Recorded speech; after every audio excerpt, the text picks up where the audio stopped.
Hello, everyone. If you like what I'm doing here, please consider subscribing, liking, and commenting. It would really help the channel out quite a bit. Thank you very much.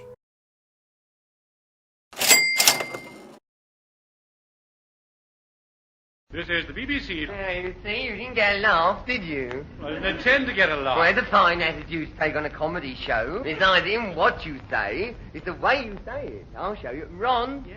Here. Show this gentleman how to get a laugh by saying, this is the BBC. This is the BBC. There you are, you see? You got a laugh. Yes, I know, but I am an announcer. Well, no comment. Well, all right. Well, just stand there and announce the program. I mean, you know. Oh, dear. Ladies and gentlemen, whatever happens during the next 30 minutes will certainly be beyond our ken. Among those taking part are Senor Alfredo Rodriguez Hemingway, Bert Fitch, Noel Hartington Wainscott, Hilary Booth, the Honourable Priscilla Gormsdyke, Rear Admiral Pike, and, of course, Mr. Kenneth Horne, who prefers to remain anonymous. Ladies and gentlemen, Kenneth Horne.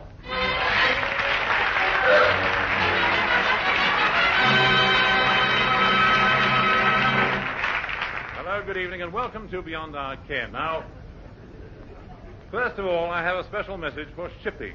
Will all ships expected in the Thames estuary next Thursday afternoon please proceed with the utmost care? I'm going paddling. Well, now, tonight I was going to talk to you about the domestic habits of the lesser spotted nighthawk. But having had a closer look at the domestic habits of the lesser spotted nighthawk, I thought we'd better leave that sort of thing to the Sunday papers. So, instead, let me tell you about a rather unusual dinner I attended last Wednesday, given by the League of Physicians, Doctors, and Surgeons. We started off with a plate of peridioxycarbotetrachlorate, jocularly referred to as brown Windsor soup. However, the next course was Suprême de l'Université Collège Outpatients Department Français, or in English, cottage hospital pie. For sweet, we all enjoyed steamed golden pudding smothered in a delightful syrup, which turned out to be Dr. Fosdyke's lightning cough cure. And then the eminent surgeon, Dr. Scalpel Fippingham Forceps, told us some of the very amusing things that happened to him on the way to the theater. All in all, I had a splendid evening on Wednesday, and I haven't eaten so well for a long time. Thursday, I went to the doctor's. Friday, I felt much better, and it turned out to be quite an eventful day. As usual, I had breakfast in the dining room.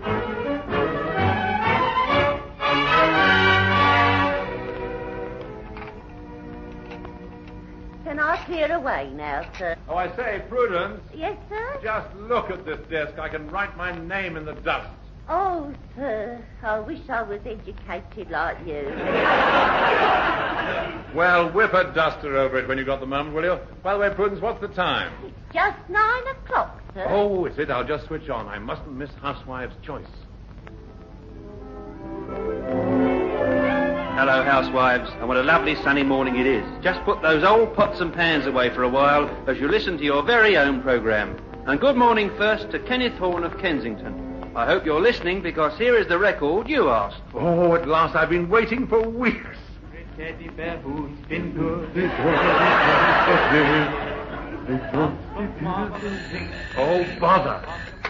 Hello. Hello, Ken. This is Hugh Paddock here. I said, you know they're playing your record on Housewives. Yes, I know they are. I happened to be listening just now. It's Yes, most well- unusual for me, because I never listen to the programme Well, before. thank you, Hugh, For some yes. reason, I switched on this morning. When I heard your Well, name it's mentioned, very I nice wanted to of ring you. up and let you know, just in case you hadn't had the wireless on and you might have missed it. Yes, you yes, see. thank you. But I hope you don't mind my ringing. No, you. certainly not. I must ring off now. I'm trying to listen to the wireless. Goodbye.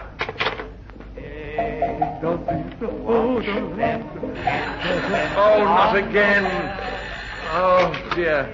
Hello. Hello, Ken. This is Ken. Confusing, isn't it? Listen there, boy. Am I right in supposing it's actually you who asked the teddy bear picnic on Housewives' Choice? Yes, that's right. Oh, frankly, I'm surprised. I mean, after all, the teddy bear's picnic. Well, what's the matter with it? Oh, nothing really, I suppose, if you like that sort of thing. I mean, if it were me, I should ask for something much more artistically satisfying, like I'm a pink toothbrush. Yes, yes. Well, thanks for phoning. I really must go now. Oh, sorry, mustn't keep you. Cheerio. Oh, bother. My record seems to have finished now. I shall have to request it again. Oh, where's my pen? Ah, now then, here we are. Perhaps you may remember. Oh, here's another one. Yes, it was me. I did request it. I like the teddy bear's picnic. I'm asking for it again. And who is this? It's Patricia. Oh, Patricia Lancaster.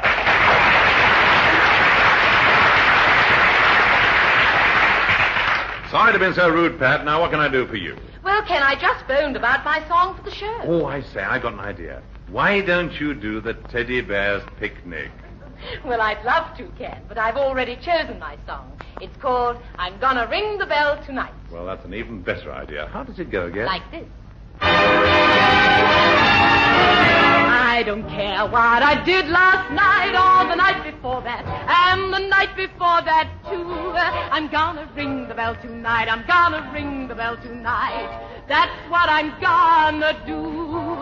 I'm aglow and I'm feeling so happy. New Year's Eve, lost my heart if that's the clue. I'm gonna ring the bell tonight. I'm gonna ring the bell tonight. That's what I'm gonna do. And when the moon takes 5 minutes intermission, I'll be wishing the intermission's through. Here's to you, here's to me, and here's to a life that's merry. I've just got to whoop-de-doo. I'm gonna ring the bell tonight. I'm gonna ring the bell tonight. That's what I'm gonna do. When you're in love, the feeling's fancy. Your heart is happy. Your feet are dancing. You're in a state that's done near trancy. It's almost too good to be true. I don't care what I did last night or the night before that, and the night before that, too. I'm gonna ring the bell tonight. I'm gonna ring the bell tonight. That's what I'm gonna do. And when the moon takes 5 minutes intermission, I'll be wishing the intermission's through. Here's to you, here's to me, and here's to a life that's merry. I've just got to whoop-de-doo. I'm gonna ring the bell tonight. I'm gonna ring the bell tonight. Gonna ring the bell tonight.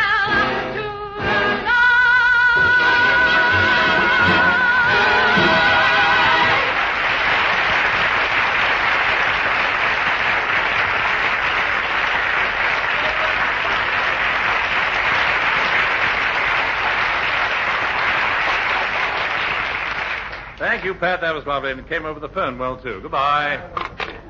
Oh, excuse me, sir. There's a gentleman to see you. Shall I show him in? Yes, of course. In here, sir, please. Good morning, Mr. Horn. My name is Duncan Warrington Barker, D-I-G-B-B-C-O-B. All right, you don't know how to spell it. Well, in a few weeks' time, we're starting something entirely new in radio. Oh. This is something quite revolutionary for the BBC. It's a panel game. Oh, no, not another one. But this one's completely different. Gilbert Harding won't be in it. I see. And now, Mr. Horn, we would like you to be the chairman. Oh, thank you. Now, the idea is this. It's a symposium of questions from an invited audience answered by a team of experts. And, I may add, we have devised a rather witty little title. Oh, really? What's that? We're calling it a symposium of questions from an invited audience answered by a team of experts. Oh, that's very catchy, very apropos, isn't it? Yes. All right, I'll do it. Oh, good. Now, the first broadcast is coming from the old barn, little twittering Berkshire. Right, well, I'll be there. Sir, by the way, excuse me, a bit embarrassing question. Do you happen to have any influence with the Housewives' Choice?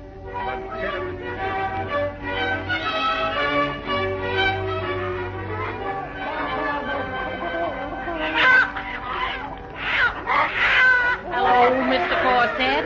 Here, there's something going on in the old barn. There generally is this time of evening. No. Be they BBC fellers with some newfangled panel game. Why don't you come along? 'Tis free. All right, I will. I say, would you mind keeping that cow quiet? Now, quiet, everybody, please. Thank you.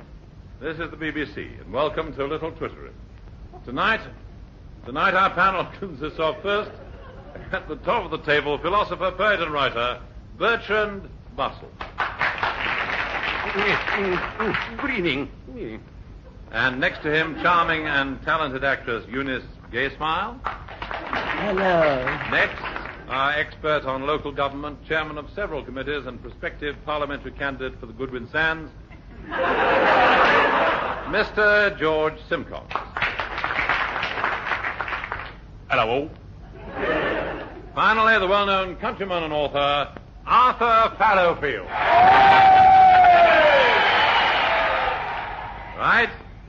Right, well, now that's our panel. And now we're ready for the first question, which comes from... Timothy Hatt. I should like to ask the team, do they agree that the current high rate of super tax discourages incentive, and does it reverse the profit-output ratio, thus creating a retrogressive movement in regard to the production of non-essentials? And a very good question, too. Does the team think what the gentleman said? Russell? Well, it's no good asking me. I don't know. I haven't the faintest idea. When I was at Cambridge, I did a thesis once on the subject, and we really came to the conclusion that, economically speaking, that, well, it's no good asking me. I just don't know. Yeah. Now, Miss Gaysmile, would you care to elaborate on that? Well, darling, I think the question had something to do with money, and of course I'm all for it. But when it comes to the question of tax, I'm afraid I can't give any advice because, frankly, darling, I just don't pay any. Oh, what have I said? George Simcox, perhaps you can contribute something. Well, I've had a lot of experience on finance committees, and we used to have a saying in the old council chambers, money talks. And that's true, you know, money does talk. Of course, all it ever says to me is goodbye.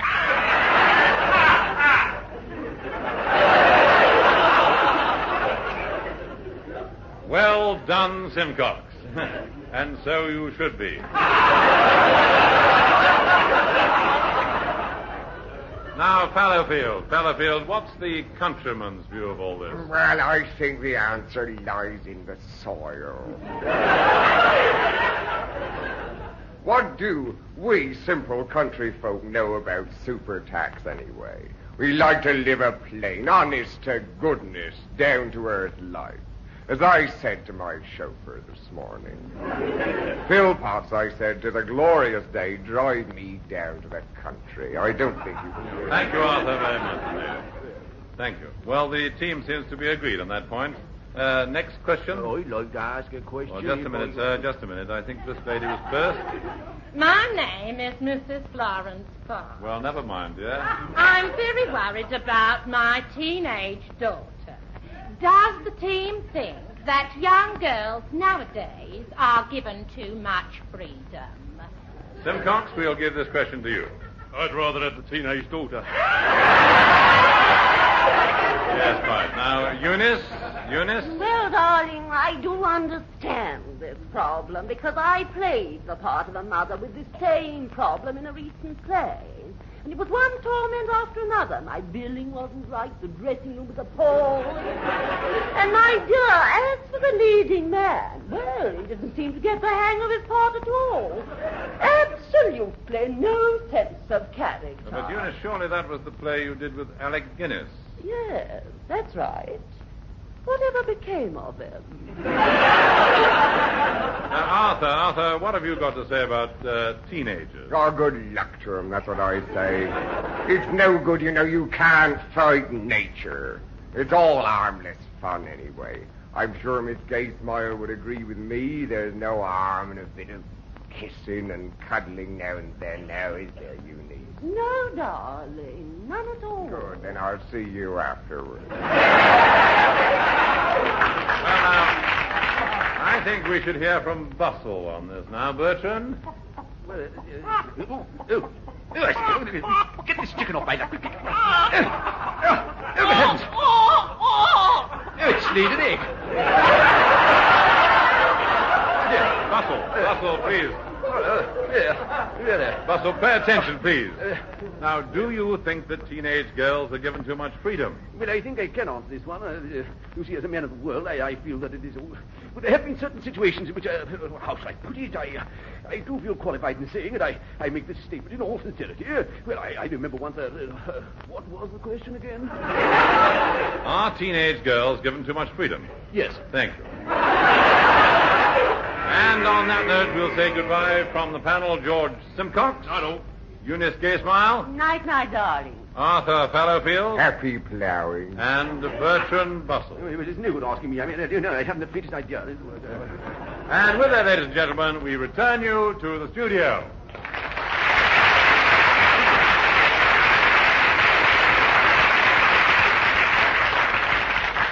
And we're just in time to hear music for milking provided by the Malcolm Mitchell Trio.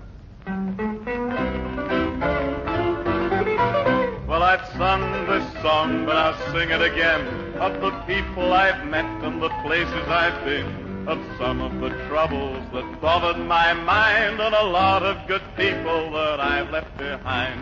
So long, it's been good to know you. So long, it's been good to know you. So long, it's been good to know you. What a long time since I've been home. And I gotta be drifting along. I walked down the street to the grocery store. It was crowded with people, both rich and both poor. I asked the man how his butter was sold. He said, 1 pound of butter for 2 pounds of gold. I said, so long, it's been good to know you. So long, it's been good to know you.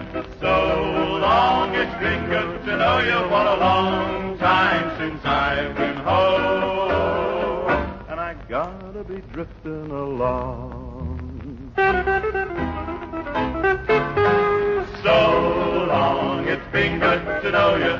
So long, it's been good to know you.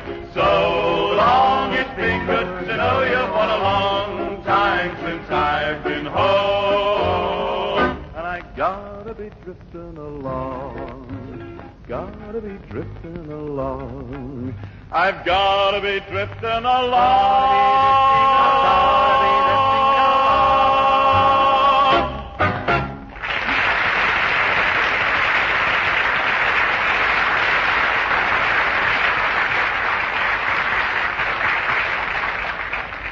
And now we come to the special Kenneth Horne documentary feature, Hornorama.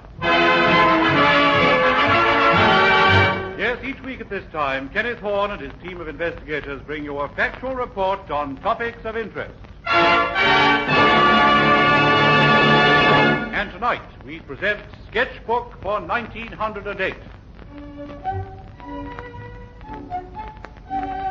The pages of our sketchbook are turned by Mr. Kenneth Horne, suave, debonair, man about 5'10" in his stocking feet. 1908, a great year for stocking feet. 1908, a bad year for shoe polish. How well I remember that year. Nobody asked you. 1908, a year that had gaiety, charm, elegance, and 12 calendar months. Yet they don't make years like that any longer. A year of achievement. Come on, be a sport. All right, little old man, I will go away with you. How well I remember that year. 1908. First, let's take a look at the ordinary man. Revolting, wasn't it?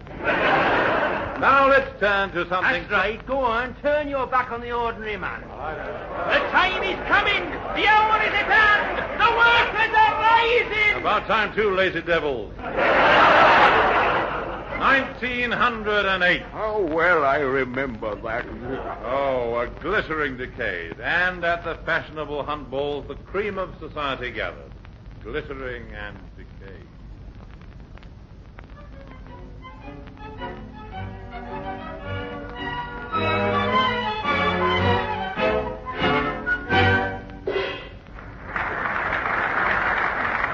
I say, Lady Caroline, that sortie's for the trifle hottish. Indeed it was, Lieutenant. I wonder if it's any cool out on the veranda. Much. Lady Caroline. Oh, it's no use, Reggie. You know our love can never be. After all, you are only a third lieutenant, and Daddy is colonel of the regiment. Don't let that worry you. I'm not a snob. Oh, Caroline.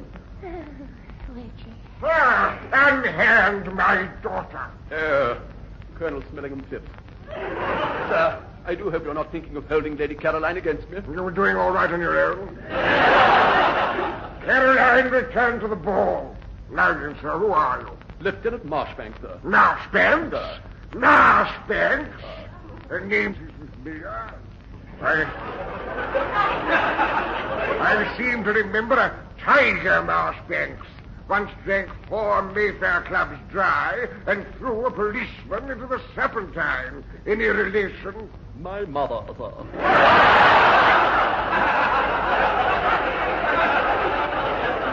Yes, that's fine, woman. Well, we'll forget this incident, Marchbanks. Let's return to the ball. Good heavens, sir. It's gone. Gone? Good, you're right. I say, can we have our ball back?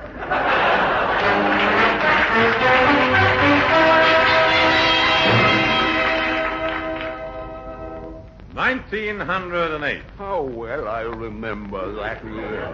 A year of conquest in the air. Yes, on a day in May, several English aviators were drifting silently into the sky. In balloons. It was, in fact, the International Balloon Race. I think I'm gaining on them. I'll throw out the sandbag, and up we go. Now, another sandbag, and up, another one, higher, another one. Oh, higher. Oh, what a wonderful sensation it is floating along with the breeze. Rising, dipping. Oh, it gives a man something. What say you, Caldecott? Caldecott. Funny, I could have sworn it was a sandbag.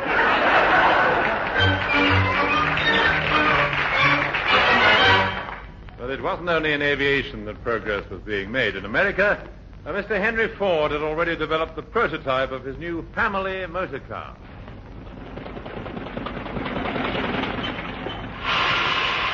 Oh, Martha, come on out here. Land's sakes, Elmer. What in the world is that? That's a motor car, Martha. And this here gentleman is Mr. Henry Ford. He designed it and built it. Glad to know you, ma'am. This here's my new design for a family car, and I'd be mighty obliged if you and your family would take the first ride in it and kind of try it out. Oh, well, gosh, Mr. Ford, we'd just love to. I'll call the family. Nat, Joe, Bill, Gwendoline, Sylvia, Geraldine, Frank, Ezra, Penelope, Mortimer, Hank, Shirley, Alma Jr. Come on, kids, we're going for a ride with Mr. Henry Ford. All right, that's everyone, Mr. Ford. I guess we're all on board. Oh, gee gosh, isn't it exciting?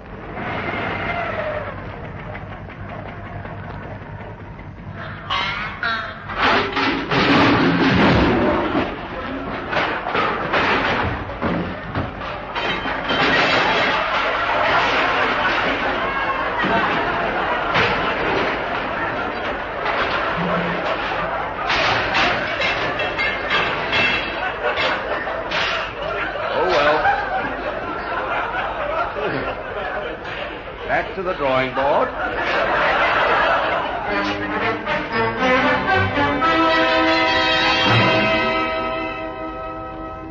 (1908) and the theatres are booming. At the Shaftesbury, a fashionable throng flocked to see Lim Chittagong and Madge Wellington Boot, and they gasped at the audacity of their new play, The Unbuttoned Glove. It achieved worldwide fame. The newspapers in New York had this to say. The Unbuttoned Glove is sensational. Never before has the theater experienced such a thrill with this play that begins where the others leave off.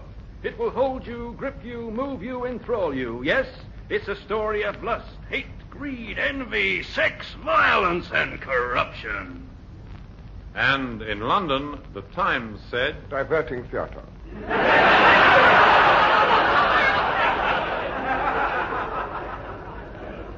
But of course, to the ordinary man in the street, the music hall reigned supreme. Oh, we just make money went a lot further in them days. For a shilling, you could have a real good night out, mate. 3-course dinner, seat at the old home music hall, plate of whelks, pair of boots with 2 whiskets, and a copy of Handley's Guide to the Turf, mate. All for a shilling? Yes, I've still got some souvenirs of them happy times. Have a welcome. Thank you. Yes, Sue will ever forget the old home. Greatest music hall of them all. Now, alas, still open. Here is a typical program of 1908. Ada West, stereo. Mortimer Chundwit, rope dancer. Conrad Heffington, impersonator. Listening, it's Suave. Sun with a cobra. And many others contortionists. But perhaps best loved of all was the lovable Harry Biggs, as he used to sing this lovable song.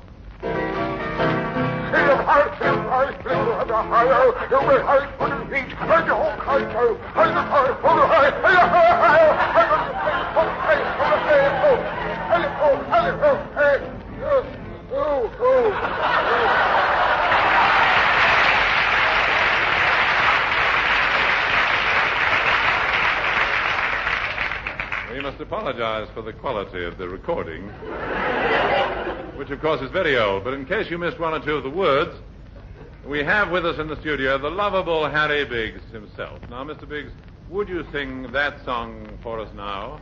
Good night, teacher.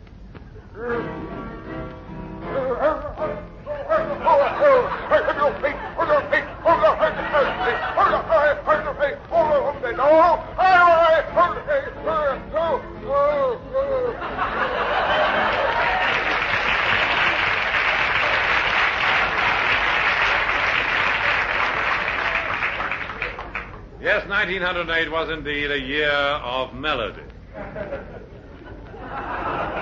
And, of course, in these modern days of American musicals, one soon forgets the days when British musical comedy was on top. And the hit show of 1908 was undoubtedly The Boys Are Back, which starred a young, vivacious personality, Miss Cicely Drawbridge. No one who ever saw the show will forget her singing this song. Covering your love with one and all. Two men are both brave and true. They aren't the smartest in the land, but they're British, true and true. The dustman, they keep old England clean. In ragged coats from John O'Groats, right down to Golders Green. They empty your dustbins to brighten up the Strand. The dustman, the dustman, the dustman of the land. The dustman, the Here they come. keep old England Hooray! See their shovel cleaning. Hooray! And more they come. The dustman. The dustman.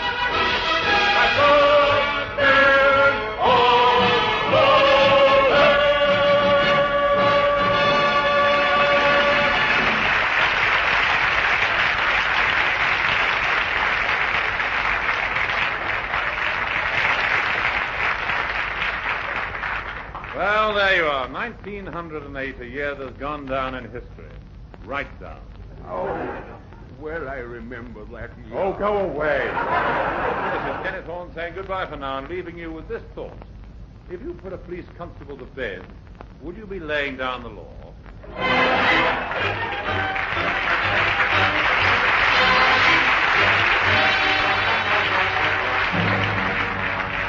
You might have been listening to or have just missed Beyond Our Ken, a sort of recorded radio show which gave employment to Kenneth Horne, and also to Kenneth Williams, Hugh Paddock, Betty Marsden, Ron Moody, Patricia Lancaster, the Malcolm Mitchell Trio, and the BBC Review Orchestra, conducted by Harry Rabinowitz.